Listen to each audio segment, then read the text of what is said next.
국내 경제가 지난 1분기에 마이너스 0.3%라는 극히 부진한 성적표를 받아들었습니다.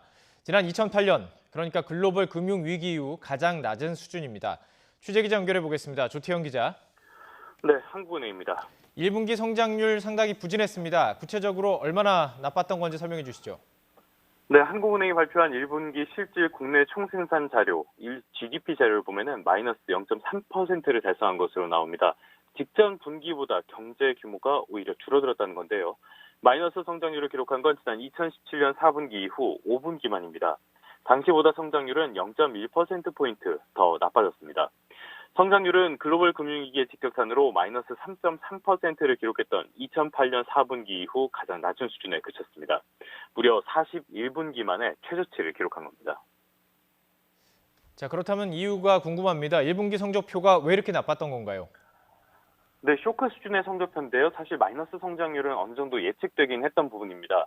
지난주 한국은행에서 올해 성장률 전망치를 기존 2.6%에서 2.5%로 낮출 때 그 이유를 1분기 경제가 예상보다 더 나쁘기 때문이라고 밝혔기 때문입니다. 투자와 수출 또 여기에 지난해 성장률을 이끌었던 소비까지 전반적으로 부진한 영향이 컸습니다. 우선 건설 투자와 설비 투자는 여전히 마이너스 성장세를 이어갔는데요. 특히 설비 투자는 10.8%나 급감해 외환위기 이후 84분기 만에 최악이었습니다.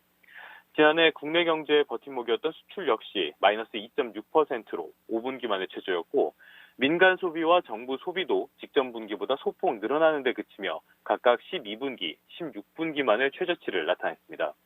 이에 따라 한국은행의 올해 전망치 2.5%마저도 달성이 어려울 수 있다는 전망이 나옵니다. 그러니까 투자와 수출, 소비 모두 나빴다는 것으로 해석할 수 있는데 한국은행은 그 경제 부진의 배경 무엇으로 보고 있습니까? 네, 한국은행은 이번 수치를 제시한 다음에 설명회를 열어서 투자 부진이 지속되는 가운데 지난해 연말부터 수출까지 둔화했다고 설명했습니다. 한마디로 경제가 성장할 계기 자체가 없었다는 건데요. 지난해 4분기에는 정부 소비 급증의 영향으로 깜짝 성장률을 달성했는데 이에 따른 기저 효과까지 작용했다는 겁니다.